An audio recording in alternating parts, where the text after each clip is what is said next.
Hi, and first of all, thank you for joining me here for this interview. Could you please introduce yourself to our viewers and readers? Hey, I'm Ameiii with Free Eyes. I run NieR Automata, Otogi, a few other games, and occasionally I do NieR Automata and Otogi Bingo. Tell us a bit about your history with speedrunning. How did you get into NieR Automata and Otogi speedruns? Speedrunning as a whole, when I was a child, I didn't really have many games, so I would go back through them, play them, I'd just see how fast I could complete them. And then around 2010, RuneScape came out with a new skill that had a timer attached, and that's roughly when I started speedrunning properly. I picked up NieR Automata in 2018.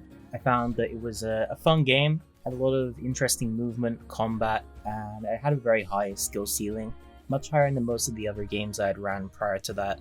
And then I believe it was 2020 or late 2019 that I picked up Otogi. It was a game in my childhood that I never managed to finish, and I just really wanted to, and I gave it some speedruns, I enjoyed it, and that's pretty much it. Now I'm here. Both of these games have something that's similar, which is that they are both considered as hack and slash game. So, what exactly makes this genre so interesting, especially in a bingo format? Funnily enough, hack and slash is not necessarily a genre that I enjoy over others. It just seems to be one that I find myself speedrunning more often than not because of the complex mix between the movement and the combat, and occasionally there's some funky routing stuff. I don't know really how to say that, but there's a lot of things you can do with those kinds of games, and they tend to match what I look for in speedruns. As for bingos, I guess NieR Automata is a great example. There's a lot of quests, it's kind of open, but still has a lot of hack and slash elements. Still a lot of opportunities for optimization, different goals that you could go for, and competitively, it's one of those games where pretty much anyone can go into it and still have a chance to win.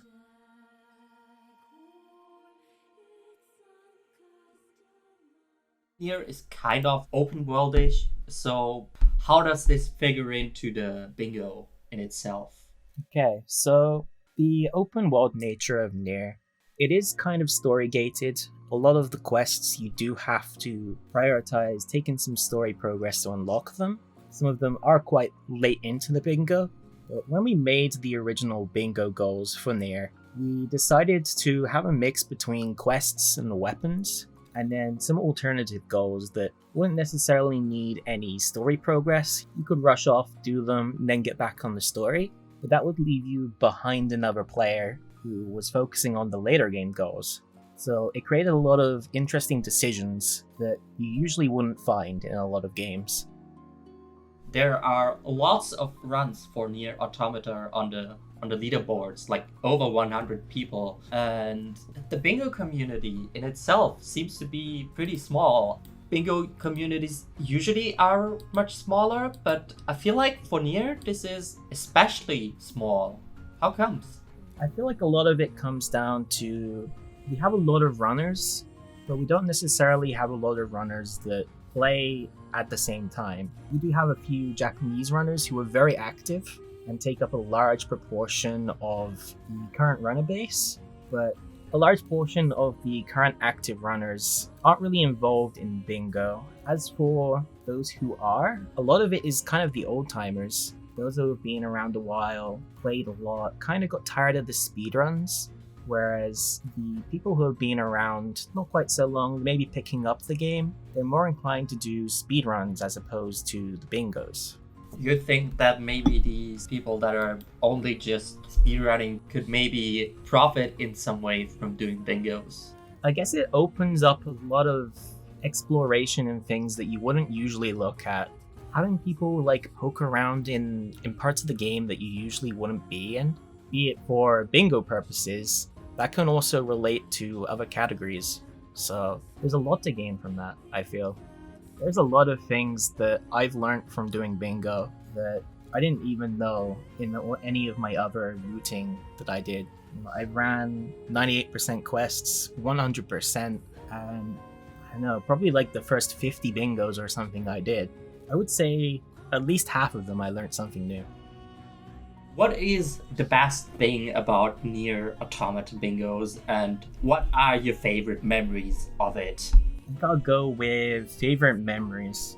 Would definitely be, I believe it was the first bingo fun that we did with you guys, where there was an incentive to play on hard difficulty, and none of us were prepared, so we all just got destroyed over and over and over again.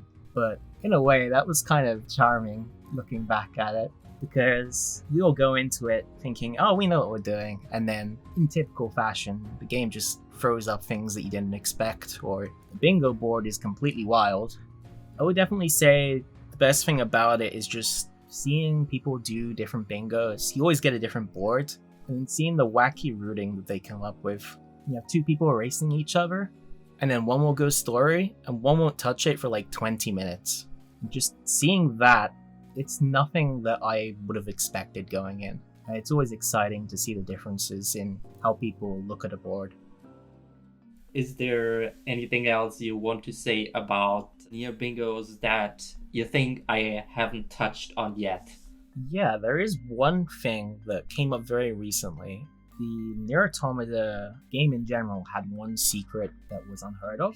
It recently turned out that you can use a cheat code about 5 or 6 minutes into the game, and then you can unlock chapter select. Before this, we had a lot of story progression tied into bingo, but having the ability to go into the game, unlock chapter select, and then go anywhere in the game, it gives a lot of room for new goals in NieR Automata bingo. Like, we would play through the first quarter of the game pretty much, nothing else, and now we have the entirety of the game starting from scratch. So, definitely exciting. There's a lot we can do with it, but keeping in mind you would be like level 2, so you can't jump all the way to the end straight away. The bingo part of it hasn't really caught up. I'm probably going to put out a little notification to most of the bingo runners to start collating some goals. A long time ago, we did have an idea to kind of get a Route B as 9S bingo going, but it was kind of met with mixed responses. But now that we have the entire game, we can make 2,000 goals if we really wanted to. Might be a bit of a stretch, but you would never have a board that's even remotely similar to a different board. I reckon that'll bring in a lot more people that kind of want to go through parts of content that they wouldn't usually see. In most of our speedruns, there are parts of the game in the third segment that we don't touch at all. And a lot of runners really like those segments because it uses some of the best movement strats and a lot of unique gameplay that isn't seen elsewhere. It's definitely just a task of finding the amount of people to put in the hours to come up with all the goals and then narrow down all the good ones. So it could be a little while. Hopefully we could get it into the next bingo fun. Fingers crossed, but we'll see. It's a lot of stuff that needs to be done before we get there.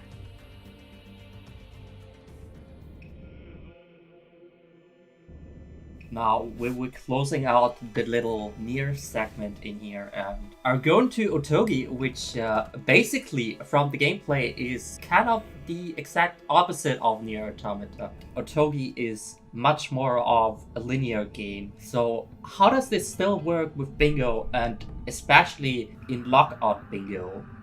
I don't think there's any way to describe it other than linear, but there is one little thing to Otogi that is really handy when it comes to making bingos. When you clear one of the 29 levels, you're able to replay that level.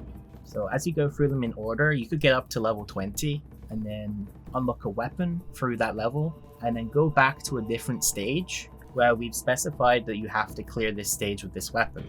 And each of these will take different amounts of time. It may take getting a bunch of money to buy a weapon or a spell. You may have to go out of your way in certain levels. So you could complete the goal earlier, but it will put you behind the other player. And it's a lot of weighing up what's worthwhile, what isn't.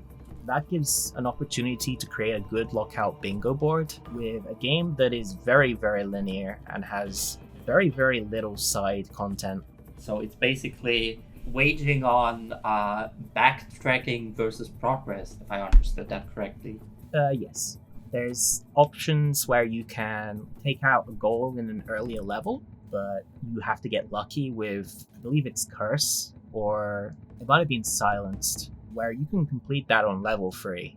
However, we would usually get all the way up to like level 24, but if you're like one goal away, you might go back to that level to try and complete it, knowing that you're behind the other player, and it gives you a lot of opportunities to just throw wildcards up there. What is the best thing about Otogi, and what are your favorite memories regarding Otogi bingos? Probably the favorite memory is going into the first one I had reject in Bingo Fun. Having something that had never happened before, crashing the game 20 minutes in, and like, what do we do here? Like, we could restart. We did manage to pull it off, but had to put a little bit of pressure on it there. We all remember, of course.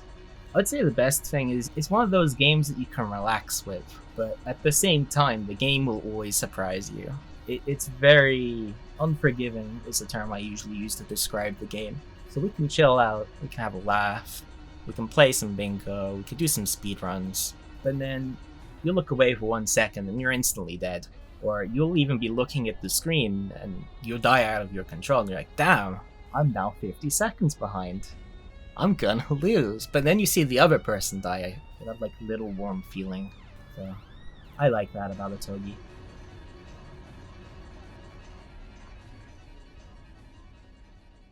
What about any bingo and or speedrunning related project you and the communities are currently working on?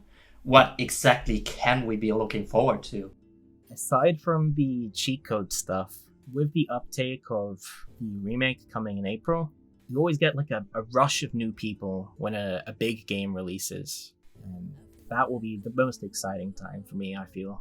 There'll be a lot going on. Maybe we'll get some bingos going. Get a lot of new faces, even on like the older games. We have like the whole Drakengard series, which is very loosely tied to NieR, that we've been considering having bingos for. But they're an experience. Let's leave it at that. As for the remake though, we'll have to wait and see. I do think it'll have a lot of potential for new quests, new interesting things you can do on the side, and that's all you really need to start a bingo. If it's viable, we would probably do it. I don't see any reason why we wouldn't. And from the gameplay I've seen, the combat is a lot closer to Automata than it is the original. So it looks promising.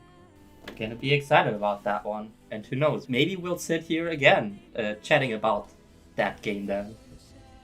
Any words for those who'd like to pick up bingos but don't know where to start? If you're in a gaming community that has their own bingos already, that's perfect. Literally just hop in and play. You don't have to necessarily go against anyone. You can just go onto Bingo Sync and pull up the bingo board and play. If you don't have a bingo board for the game that you're interested in, then go into the game and just like think of all the things that are fun in the game that you don't usually do. And then look at all the things that you usually do and try and spice them up a little. Over the course of 15 minutes, you could easily get enough together to make a bingo board or two. It's very easy to do it. All you need is your brain and a bit of free time. That actually concludes our Beyond the Board for this month with Ameiii. Do make sure to check out Ameii's Twitch channel, and also you can see more bingo stuff on our Twitch channel at twitch.tv/bingathon. Don't forget, Bingathon features monthly Beyond the Boards. So thank you for watching this interview with Ameiii, and we'll see you next month.